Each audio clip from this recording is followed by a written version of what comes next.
오늘 말씀은 로마서 12장 14절부터 21절.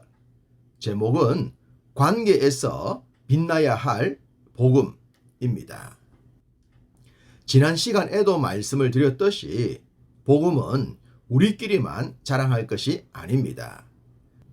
믿지 않는 자들에게 영향을 미쳐 그들도 우리처럼 영적인 자부심을 갖도록 해야 하죠. 그러기 위해선 믿는 자들이 세상 속에서 믿지 않는 자들과의 관계 속에서 특별해야 한다고 했습니다. 작금의 한국 교회는 한국이라는 사회에서는 크게 칭찬을 받지 못하고 있습니다. 그동안 좋지 못한 모습들이 쌓여온 탓도 있겠지만 코로나 팬데믹 때에 한국 교회 모습이 치명타가 아니었나 싶습니다. 우리에겐 생명처럼 여기는 모이는 예배가 저들에겐 너무나도 이기적인 모습으로 보였기 때문입니다. 타인을 희생시키면서까지 자신들의 유익만 추구하는 단체라고 생각하게 만들었죠. 그 중에서 몇몇 교회의 심각한 일탈 행위는 믿는 우리들에게도 눈살을 찌푸리게 할 정도였으니 말하면 뭐합니까? 무너지긴 쉬워도 세우긴 어렵다고 하지 않습니까? 경제도 그렇고 전쟁으로 무너진 사회도 그러하며 신뢰 관계도 그렇습니다.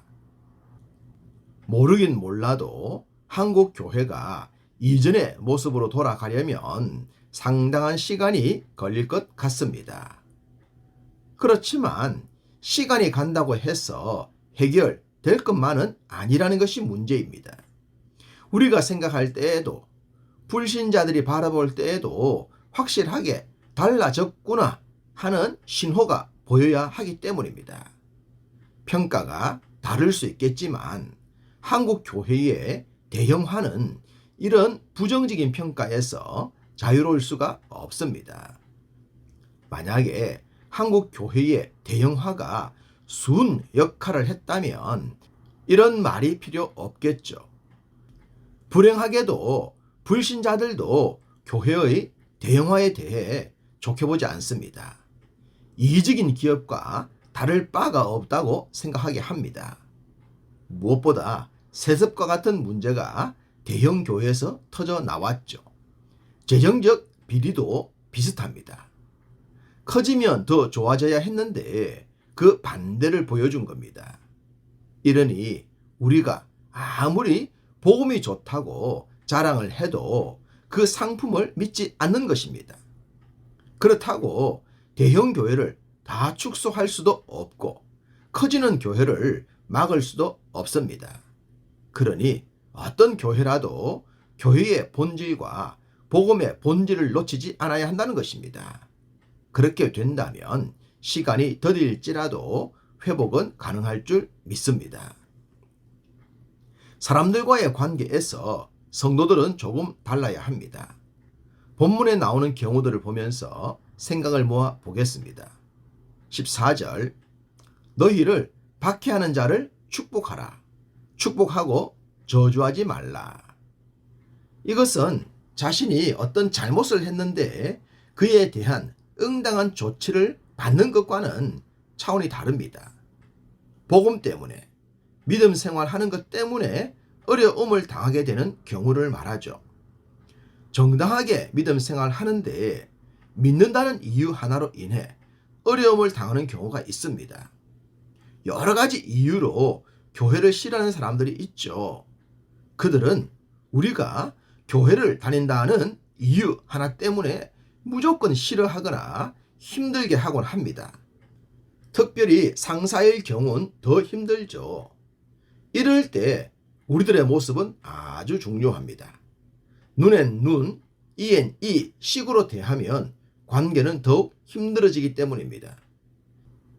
정말로 쉽지는 않겠지만 그 사람이 복음과 교회에 대해 불편한 시각이 풀릴 수 있도록 우리가 다른 모습을 보여야 합니다. 그들을 축복하고 저주하지 않는 모습으로 말입니다. 이 말씀을 당시 상황에서 묵상해 봅시다. 당시 로마는 기독교를 아예 말살하려고 했습니다.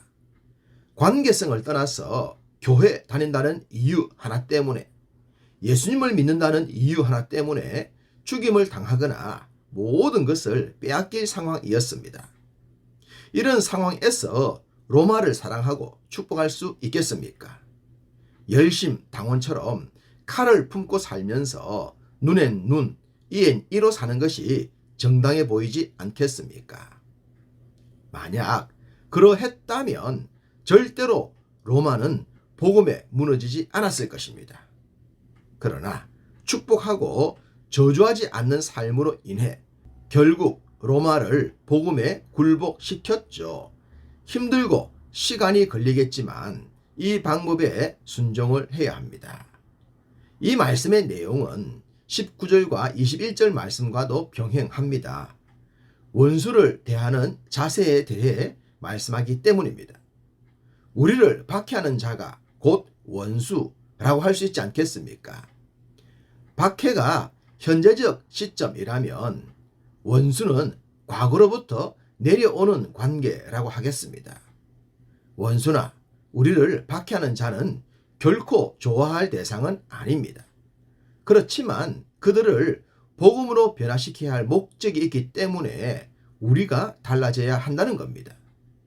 그리고 악에게 지지 말고 선으로 악을 이기라는 말씀처럼 최종 승리를 위해선 전략이 필요합니다. 그것이 축복이며 먹이고 마시게 하는 겁니다. 또한 하나님의 역사를 믿는 것이죠. 승리하신 하나님께서 승리하게 하실 것을 믿고 주의 말씀을 따르는 결심을 하는 겁니다. 15절, 즐거워하는 자들과 함께 즐거워하고 우는 자들과 함께 울라. 우는 자들과 함께 울어주는 것이 어려울까요? 즐거워하는 자들과 함께 즐거워해 주는 것이 어려울까요? 사촌이 밭을 사면 배가 아프다는 말처럼 함께 웃어주는 것도 쉽지만은 않습니다. 함께 울고 함께 웃어줄 수 있는 공감 능력이 이 시대엔 희박합니다. 주님께서도 당시 시대를 이렇게 정의하셨죠. 마태복음 11장 17절, 이르되 우리가 너희를 향하여 피리를 불어도 너희가 춤추지 않고 우리가 슬피 울어도 너희가 가슴을 치지 아니하였다 함과 같도다. 공감 능력 상실은 모든 시대 사람들의 공통점입니다. 이러하기에 믿는 우리들은 달라야 하는 것입니다. 복음의 영향력을 선하게 나타낼 수 있는 절호의 기회가 바로 이것이라고 생각합니다. 사람들이 힘들어할 때, 어려워할 때, 작은 도움이라도 필요로 할 때, 그때 공감 능력을 발휘하는 것입니다. 좋은 일이야 우리가 가지 않아도 문제가 되지 않습니다. 그러나 어려움을 당했을 땐 다르죠. 사실은 코로나 팬데믹도 바로 그런 상황이었는데 말입니다. 이런 기회는 우리 주위에 많습니다. 그러니 이 때를 선용하여 복음과 교회와 성도들이 회복될 수 있도록 노력을 해봅시다. 16절, 서로 마음을 같이 하며 높은 데 마음을 두지 말고 도리어 낮은 데 처하며 스스로 지혜 있는 채 하지 말라. 참 신앙은 채 하지 않는 것입니다. 이런 것을 보면 밥맛이라고 하죠. 기분이 나빠지는 것입니다. 우리는 복음의 가르침에 그대로 순종하기만 하면 됩니다. 자신의 부족함이 공격의 빌미가 될 수 있겠지만 억지로 포장할 필요는 없습니다. 순수한 모습으로 진정성 있게 살아갈 때 그들은 반드시 인정을 받게 됩니다. 우리는 주변에서 이런 자들을 어렵지 않게 만날 수도 있어요.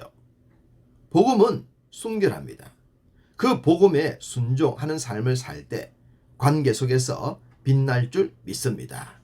오늘도 그런 하루가 되시기를 간절히 소망합니다.